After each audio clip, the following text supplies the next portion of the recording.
दोस्तों, तो पिछले लेक्चर में हमने पॉलिटिकल साइंस का क्लास 10 का बुक स्टार्ट किया था, चैप्टर नंबर 1 जिसका नाम था सत्ता में साझेदारी। ठीक है? तो आज हम उसी को आगे कंटिन्यू करते हुए आज इसको हम पूरे चैप्टर को ख़त्म करने वाले हैं। वो पार्ट 1 था, आज ये पार्ट 2 है इस चैप्टर का। चैप्टर नंबर 1 है ये। तो आज हम लोग इस टॉपिक से स्टार्ट करते हैं, सत्ता की साझेदारी क्यों ज़रूरी है? इसको देख सकते हैं आप यहाँ पे, सत्ता की साझेदारी क्यों ज़रूरी है?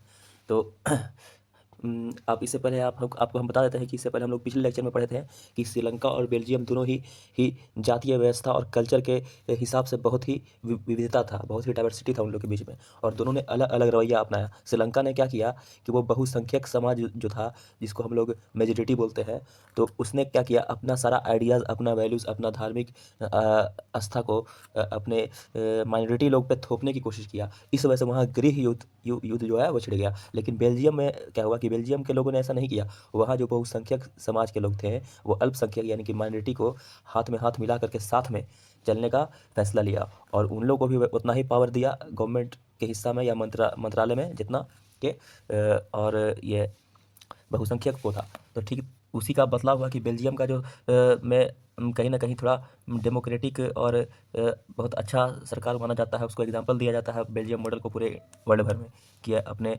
यहाँ कभी भी उस तनाव नहीं होने दिया, और गृह युद्ध का जो होता था वो आने का नौबत नहीं हुआ वहाँ। तो आज हम उसी को कंटिन्यू करते हैं कि सत्ता की साझेदारी क्यों ज़रूरी है? आखिर सत्ता की साझेदारी जो है वो क्यों ज़रूरी है? ठीक है? सेपरेशन ऑफ पावर जो है वो होना ज़रूरी है, ये आप इसमें पढ़ेंगे। तो आइए आज देखते हैं हम लोग इसमें। तो यहाँ देखिए, सत्ता की साझेदारी क्यों जरूरी है, और इस प्रकार पहला लाइन में पढ़िए।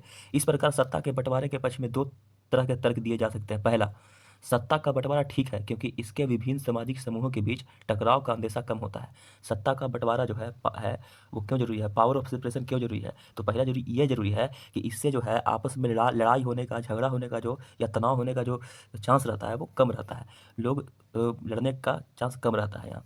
तो यही ये कह रहा है कि सत्ता का बंटवारा ठीक है क्योंकि इससे विभिन्न सामाजिक समूहों के बीच टकराव का अंदेशा कम हो जाता है, क्योंकि सामाजिक टकराव आगे बढ़कर अक्सर हिंसा और राजनीतिक अस्थिरता का रूप ले लेता है। इसलिए सत्ता में हिंसा दे देना राजनीतिक व्यवस्था के अस्थायित्व के लिए अच्छा है। ठीक है? बहुसंख्यक समुदाय की इच्छा को बाकी सभी पर थोपना तात्कालिक तौर पर लाभकारी लग सकता है, पर आगे चलकर यह देश की अखंडता के लिए घातक हो सकता है। कहने का मतलब कि कभी-कभी आप लोग सोचते होंगे कि अब जैसे कोई नन मुस्लिम हिंदू है, कोई मुस्लिम है, कोई सिख है, कोई ईसाई है, तो अगर कोई मुस्लिम रहेगा वो बोलेगा कि ना मेरा ही शासन चलेगा, और कहीं न कहीं उसको थोड़े दिन के लिए तो दबा लेगा। अगर कोई रहेगा तो उसके क्या कि ये हिंदू तो बहुत कम लोग हैं, हम लोग यहाँ पे ज़्यादा मेजॉरिटी में है, तो इसको दबा देते हैं। लेकिन कहीं न कहीं धीरे-धीरे ये चीज़ पनपते रहेगा, और एक भयंकर युद्ध में, गृह युद्ध में उत्पन्न हो जाएगा। आप देख लीजिए पाकिस्तान में, देख लीजिए पाकिस्तान में पहले वहाँ के अल्पसंख्यक लोग थे तो उनको सताया जाता था, लेकिन उसके बाद अब वो लोग क्या किए कि आपस ही में लड़ रहे हैं।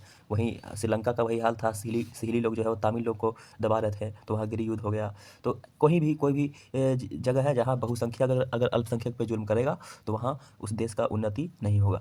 तो ये चीज़ हो जाता है, चाहे वो हिंदू कंट्रीज़ हो या मुस्लिम कंट्रीज़ हो।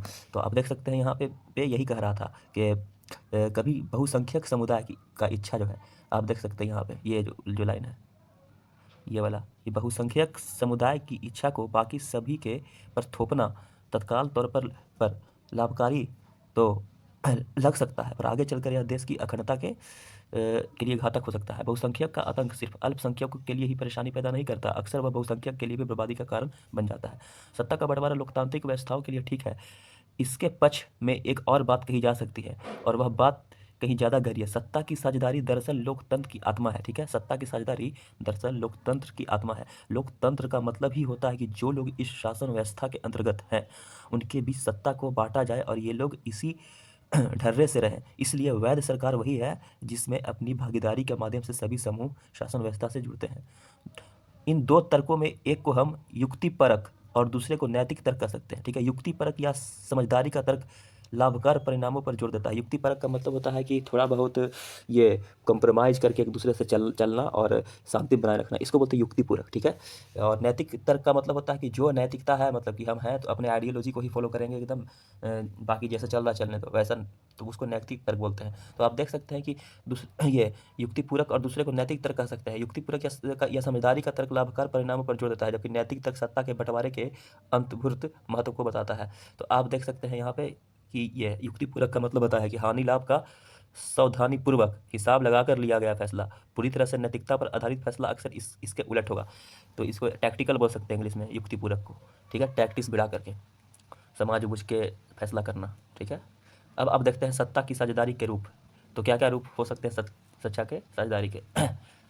तो यहाँ से हम पढ़ेंगे जो डार्क ये किया हुआ है येलो कलर से, लोकतंत्र का एक बुनियादी सिद्धांत है कि जनता ही सारी राजनीतिक शक्ति का स्रोत है, ठीक है। सत्ता के साझेदारी के रूप में यह कह रहा है कि लोकतंत्र का एक बुनियादी सिद्धांत है कि जनता ही सारी राजनीतिक शक्ति का स्रोत है।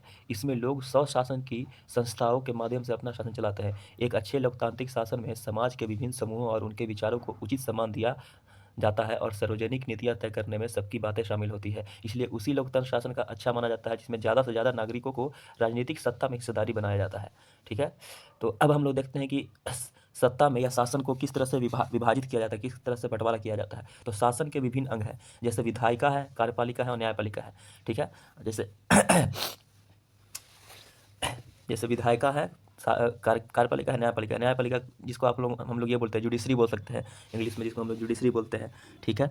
कार्यपालिका को हम लोग एग्जीक्यूटिव बोलते हैं, ठीक है। और विधायिका को हम लोग बोलते हैं लेजिस्लेटिव, ठीक है, इंग्लिश में। तो ये विधायिका हो गया, लेजिस्लेटिव हो गया, कार्यपालिका को हम लोग एग्जीक्यूटिव बोलते हैं और न्यायपालिका को हम लोग जुडिशरी बोलते हैं, के बीच सत्ता का बंटवारा रहता है। हमारे भारत में भी यही है, देखिए। ऐसे तो गवर्नमेंट है, गवर्नमेंट क्या क्या मिलकर बना है, एक तो हमारा सेंट्रल गवर्नमेंट और राज्य गवर्नमेंट है, स्टेट गवर्नमेंट है, एक पंचायती राज गवर्नमेंट है। तो ये इधर 3 तरह का गवर्नमेंट इधर हो गया, प्लस एक तरह से अब एक 3 तरह का गवर्नमेंट क्या है, एक है एग्जीक्यूटिव, एक है लेजिस्लेटिव और एक है जुडिशरी, ठीक है।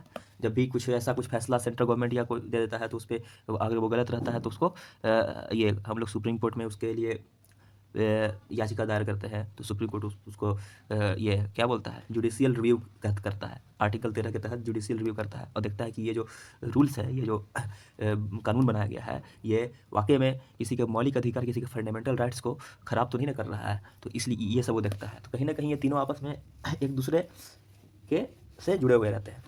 तो हम लोग आइए पढ़ते हैं शासन के विभिन्न अंग। जैसे विधायिका, कार्यपालिका और न्यायपालिका के बीच सत्ता का बंटवारा रहता है, इसे हम सत्ता का क्षैतिज वितरण कहते हैं, हॉरिजॉन्टल, जिसको इंग्लिश में हॉरिजॉन्टल कहते हैं। यानी देखिए जो लाइन जो डॉट दिए ना हम, 3 हॉरिजॉन्टल के जस्ट बगल में 3 डॉट, 3 लाइनिंग है, 1 2 3, यानी इस तरह का जो होता है लाइनिंग, उसको हम लोग हॉरिजॉन्टल बोलते हैं या हिंदी में क्षैतिज बोलते हैं, ठीक है।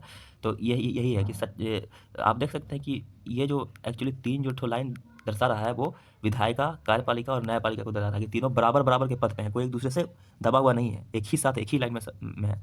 तो यह है क्षैतिज वितरण कहेंगे इसको, क्योंकि इसमें सरकार के विभिन्न अंग एक ही स्तर पर रहकर अपनी अपनी शक्ति का उपयोग करते हैं। ऐसे बंटवारे से यह सुनिश्चित हो जाता है कि कोई भी एक अंग सत्ता का असीमित उपयोग नहीं कर सकता है, हर अंग दूसरे पर अंकुश रखता है। इसमें विभिन्न संस्था के बीच सत्ता का संतुलन बनता है। लोकतांत्रिक संस्थाएं के बारे में 9वीं कक्षा में पढ़ते हुए हमने देखा कि हमारे देश में कार्यपालिका सत्ता का उपयोग करती जरूर है, पर यह संसद के अधीन कार्य करती है। न्यायपालिका की नियुक्ति कार्यपालिका करती है, पर न्यायपालिका ही कार्यपालिका पर विधायिका द्वारा बनाए कानून पर अंकुश रखती है।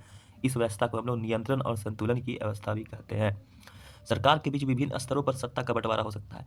वो था विभिन्न अंग में, विभिन्न अंग का मतलब होता है कि different parts of the government, ठीक है। और ये है नंबर 2 में है सरकार के बीच विभिन्न स्तरों में, यानी डिफरेंट लेवल, जैसा अभी हम बोले थे ना, level central government, state government और पंचायती राज डिपार्टमेंट, ठीक है। जैसे पूरे देश के लिए एक समान सरकार हो जैसे अभी सिचुएशन करंट में कौन है समान सरकार पूरे देश में, बीजेपी है, भारतीय जनता पार्टी है, एनडीए की सरकार है। और फिर प्रांत या क्षेत्रीय स्तर पर अलग अलग सरकार हो, बाकी फिर प्रांत या क्षेत्र स्तर पर अलग अलग सरकार है ना, जैसे यूपी में बीजेपी गवर्नमेंट है, बिहार में जेडीयू प्लस बीजेपी है यानी एनडीए गवर्नमेंट है, झारखंड में क्या बोलते हैं हेमंत सोरेन की पार्टी का सरकार है। तो ये सब अलग अलग सरकार है। तो ये होता है अलग अलग ये क्षेत्र का सरकार। पूरे देश के लिए बनने वाली ऐसी समान सरकार को अक्सर संघ या केंद्र सरकार कहते हैं, और प्रांत या क्षेत्र स्तर की सरकार को हर जगह अलग अलग नामों से पुकारा जाता है। भारत में हमें इन्हीं राज्य सरकार कहते हैं। हर देश में बंटवारा ऐसा ही नहीं है, कई देशों में प्रांत या क्षेत्रीय सरकारें नहीं है, लेकिन हमारी तरह जिन देशों में ऐसी व्यवस्था है वहाँ के वहाँ के संविधान में इस बात का स्पष्ट उल्लेख है कि केंद्र और राज्य सरकारों के बीच सत्ता का बंटवारा किस तरह होगा। बेल्जियम में तो यह काम हुआ, पर श्रीलंका में नहीं हुआ। राज्य सरकार से ऐसी नीचे के स्तर की सरकार के लिए भी ऐसी ही व्यवस्था हो सकती है। नगरपालिका और पंचायत ऐसी इकाइयाँ हैं। उच्चतर और निम्नतर स्तर की सरकारें के बीच सत्ता के ऐसे बंटवारे को ऊर्ध्वाधर वितरण कहा जाता है। ऊर्ध्वाधर मतलब हम लोग बोल सकते हैं वर्टिकल, इंग्लिश में इसको वर्टिकल बोल सकते हैं। वर्टिकल का मतलब है कि पहला पैदान पर 1, फिर नीचे 2 और फिर 3, इस तरह से होता है। ठीक है, वर्टिकल पूर्वाधार वितरण कहा जाता है। हम अगले अध्याय में इस पर विस्तार कर चर्चा करेंगे। सत्ता का बंटवारा विभिन्न सामाजिक समूहों, मसलन भाषाई और धार्मिक समूहों के बीच भी हो सकता है। बेल्जियम में सामुदायिक सरकार इस व्यवस्था का एक अच्छा उदाहरण है। कुछ देश में संविधान और कानून में इस बात का प्रावधान है कि सामाजिक रूप से कमजोर समुदाय और महिलाओं को विधायिका और प्रशासन में हिस्सेदारी दी जाए। ठीक है। पिछले साल हमने अपने देश में प्रचलित आरक्षित चुनाव क्षेत्र वाली ऐसी ही व्यवस्था के बारे में पढ़ा था। इस तरह की व्यवस्था विधायिका और प्रशासन में अलग अलग सामाजिक समूहों को हिस्सेदारी देने के लिए की जाती है, ताकि लोग खुद को शासन में अलग न समझें। अल्पसंख्यक समुदायों को भी इसी तरीके से सत्ता में उचित हिस्सेदारी दी जाती है। सामाजिक विविधता को शासन में भागीदारी देने के अलग अलग तरीके पर हम इकाई 2 में चर्चा करेंगे। अब देखिए, सत्ता के बंटवारे का एक रूप हम विभिन्न प्रकार के दबाव समूह और आंदोलन द्वारा शासन को प्रभावित करते हैं। कहीं ना कहीं दबाव समूह आपने पढ़ा होगा, प्रेशर ग्रुप जिसको बोलते हैं। वो ना कोई पार्टी होता है और ना ही कोई सरकार का अंग होता है, लेकिन वो क्या करता है कि डिफरेंट ऑर्गेनाइजेशन जो है वो सरकार पर दबाव बनाता है। जैसे अभी के टाइम में किसान मजदूर संघ हो गया, तो ये सब जो है एक प्रेशर ग्रुप के तौर पे काम करता है, कहीं ना कहीं जब सरकार पे दबाव बनाता है अपना बात को मनवाने के लिए। ठीक है। लोकतंत्र में लोगों को तो हम लोग यही पढ़ते कि सत्ता के बंटवारे का नंबर 4 में सत्ता के बंटवारे का एक रूप हम विभिन्न प्रकार के दबाव समूह और आंदोलन द्वारा शासन को प्रभावित और नियंत्रित करने के तरीके में भी लक्ष्य कर सकते हैं। लोकतंत्र में लोगों को सामने सत्ता के दावेदार के बीच चुनाव का विकल्प जरूर रहना चाहिए। अब देखिए, पार्टियां सत्ता के लिए जो लाइन किए हैं उसी को देखिएगा। पार्टियां सत्ता के लिए आपस में प्रतिस्पर्धा कंपटीशन करती है। पार्टियों को यह आपसी प्रतिद्वंद्विता ही इस बात को सुनिश्चित कर देती है कि सत्ता एक व्यक्ति या समूह के हाथ में न रहे।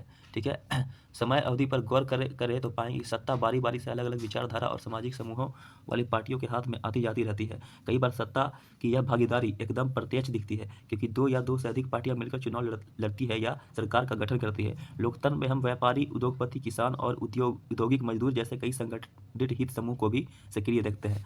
सरकार की विभिन्न समितियों में सीधी भागीदारी करके या नीतियों पर अपने सदैव वर्ग के लाभ के लिए दबाव बनाकर समूह की सत्ता में भागीदारी करते हैं। इकाई 3 में हम राजनीतिक दल, दबाव समूह और सामाजिक आंदोलन के बारे में पढ़ेंगे। तो ये था हमारा चैप्टर जो अब खत्म होता है कम्प्लीटली तरीके से, और ये था चैप्टर 1 जो हम लोग 2 पार्ट में कंप्लीट किए हैं। और आगे हम लोग पढ़ेंगे एनसीईआरटी का ही क्लास 10 का चैप्टर 2 जिसका नाम है संघवाद या फेडरलिज्म, इंग्लिश में उसको बोलते हैं फेडरलिज्म। ठीक है। तो उसको हम लोग आगे पढ़ेंगे नेक्स्ट चैप्टर में। तो फिलहाल ये चैप्टर अगर आपको अच्छा लगा है तो इसको लाइक कीजिए और सब्सक्राइब कीजिए और शेयर कर दीजिएगा। Thank you.